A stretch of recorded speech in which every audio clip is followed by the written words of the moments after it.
Let me paint you a picture. It was my last summer holiday of freedom, right after university ended and before I start my job. So I was seeking any adventure that I could find to make this summer a memorable one. Traveling to the other side of the world for 6 weeks, living in a new place and exploring a different country ticked all my boxes. So yeah, I guess that's how I ended up spending my summer in Japan on an English teaching program. My first 48 hours were a bit chaotic. I stayed in a tiny capsule hotel, spent hours getting lost in Donki, met up with a friend who was coincidentally in Tokyo at the same time, ate some burgers, fried ice, tried Wagyu for the first time. Yes, sir. I got you, bro. But best of all, I ate tuna mayo onigiris from the konbini. I visited Tokyo Tower, Sensoji Temple, the world's biggest Uniqlo, chilled in an arcade, and also watched the Euros final at 3 AM in the morning.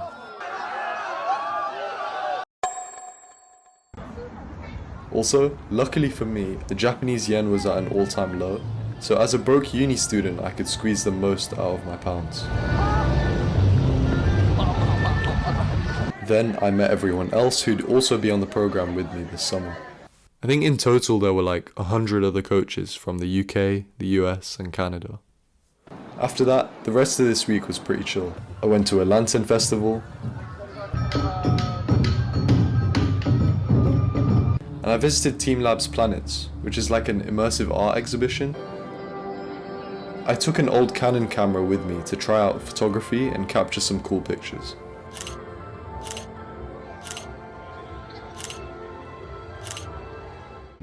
Around this time is also when my coolish addiction started.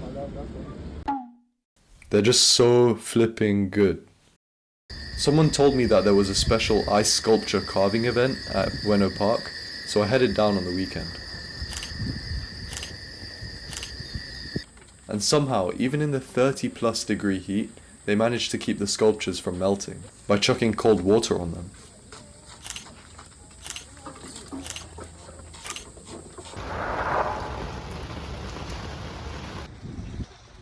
I moved accommodation to a more suburban area in Eifuku. Here's a quick house tour. Some of the bedrooms had tatami straw floors and futons, but the other ones had normal beds. I'd be living with 12 others in the house, and luckily they weren't strangers, but they were all on the program, which was nice because we would do things together. You could say that we became like a small family. And this was the first week of proper teaching out of the total 4. Our schedule for teaching was 9:30 in the morning to 5:30 in the evening, from Tuesdays to Saturdays. And the last time I had this kind of schedule was when I was in school, so the first few days were a bit rough. Luckily, our commute was really calm. It was only 30 minutes. We'd get on at Eifukucho Station, switch at Meidai-mai, and then arrive at Shinjuku. For the whole 4 weeks, I'd be teaching in Tokyo, but some of the other coaches would be traveling all around Japan. So because of this, I knew I had to make the most out of the evenings and the weekends to explore. Our students were all really intelligent, but quite shy. The main goal of this program was to build up their confidence with speaking English. So we'd play games, discuss complex topics, and at the end of the day, the students would give presentations. I also found out that everyone in Japan is somehow really talented at drawing. As the week came to an end, one of my friends who's super into cars hit me up and asked me if I want to come drive some JDMs. So of course, I told him I'm down.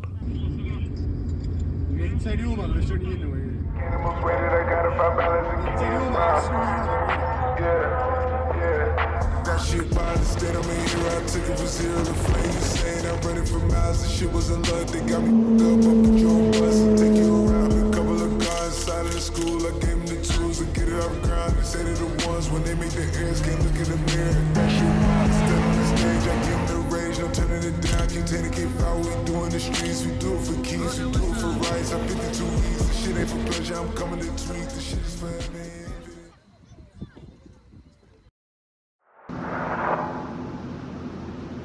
By this point, I'd started to become more used to the daily routine, and I was able to navigate without a map, mostly. Teaching became easier because we'd already done it the week before.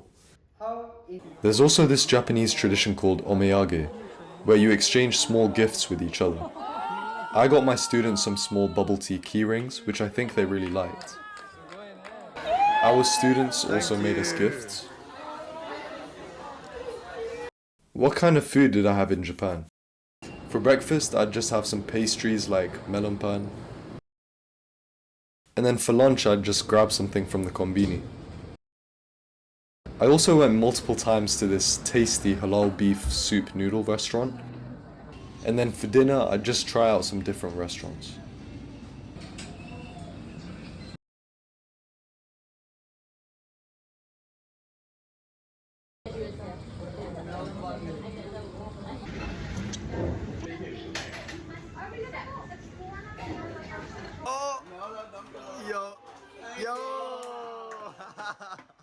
Should be me, just kidding. Kinda cool. This week, I went to Round 1 arcade for the first time. They had pool, table tennis, and darts. Which meant it was love at first sight. On the weekend, we went on a team day trip to Kamakura beach. It was also the perfect place to take some pictures. These sweat patches, crazy. I really enjoyed cycling around. Look at that. Look at that. Wow. Woo. Woo.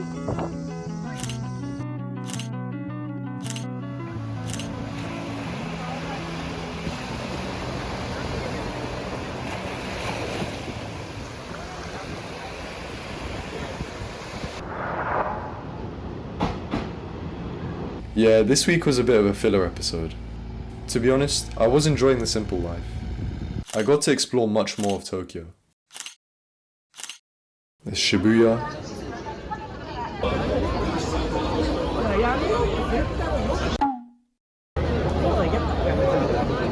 Shimokitazawa, which is a really cool area, known for its thrift stores and cafes. Akihabara, which is the anime district. And there's Kichijoji, which is just good vibes overall. This weekend, I went on a little solo trip to Hakone.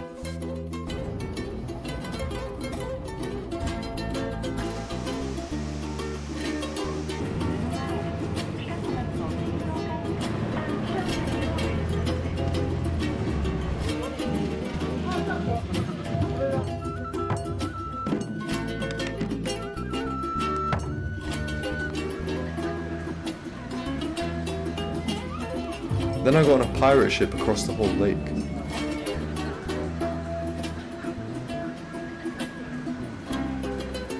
And finally, I went to the famous shrine which is out on the water.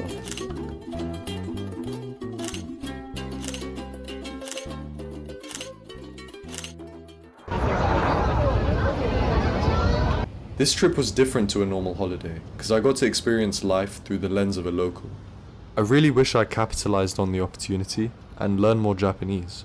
Because by this point, I still only knew Ohayo, Arigato gozaimasu, and Sumimasen. I probably should have started some Duolingo before coming. This was the final week of teaching. I've realized through this program how rewarding it can be, especially when you're working with a small group of students.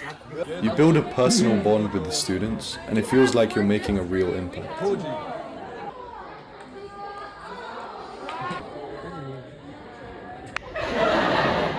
Yeah, you guys are really talented, keep it up. I'm sure you guys will do amazing things.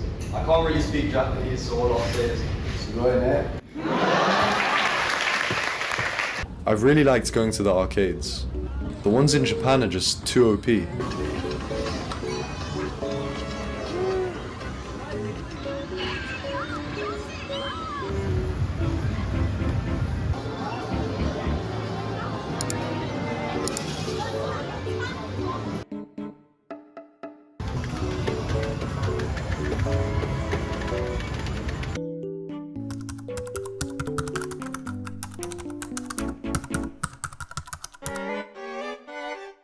The views from Tokyo Skytree were insane. All the way at the top, you could see the buildings lit up till the horizon, as far as the eye could see. The final weekend trip destination was Yokohama. And when I got there, the sky just looked so nice. I went to some gardens,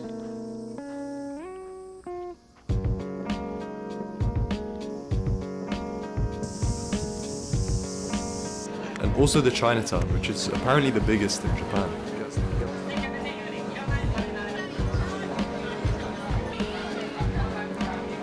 Good.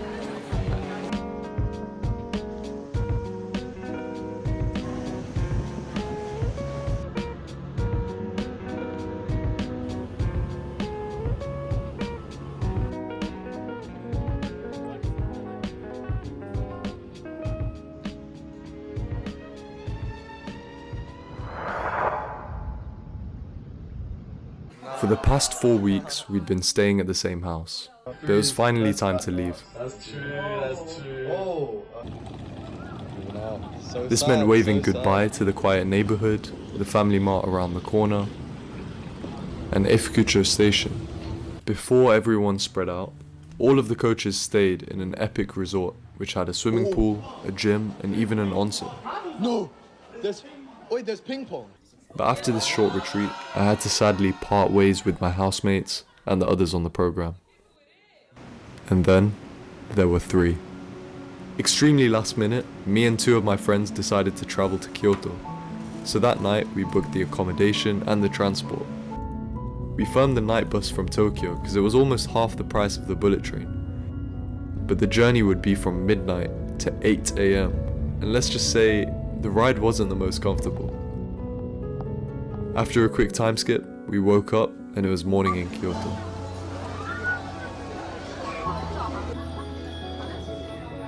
The old capital had a completely different vibe to Tokyo. It was less chaotic and it just felt more peaceful. Well, let me break it down for you. Nothing will be open. Sharp. Alright? We managed to fit in going to all the main sites in the little time that we had.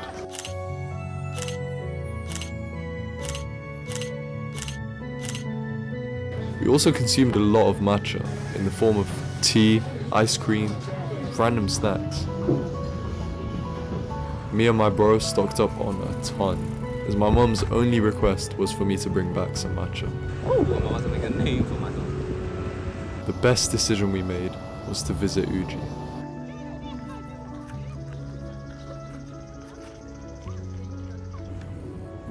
There was this one spot across the bridge next to the river where you're away from any noise and just surrounded by nature.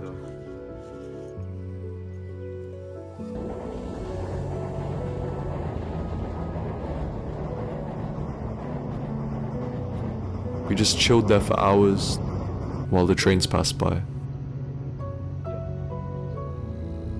This spot wasn't even on our list, but sometimes it's the spontaneous plans that turn out to be the best. Oh, it's kind of pink in the back.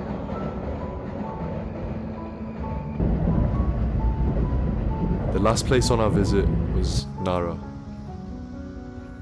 which is famous for the deers that roam around everywhere.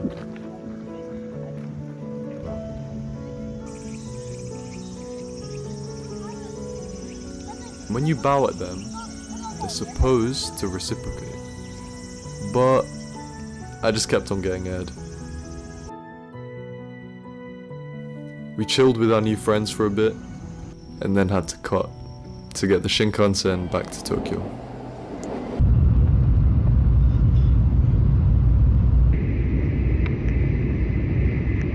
Six weeks doesn't sound that short, right? But just as I felt like I'd settled in, it was already nearly time to go back home. In a bit, bro. In a bit. So, in my last few days, I went to the biggest mosque for Friday prayer. And it was majestic. I don't really like shopping, but I had to get some last minute clothes from GU and Uniqlo, and then go to Donki for some souvenirs. My final meal in Japan was fluffy fuwa fuwa pancakes. A couple of my Japanese friends even came to drop me off at the airport, which was the most wholesome way to end the trip. And I can't wait to visit again.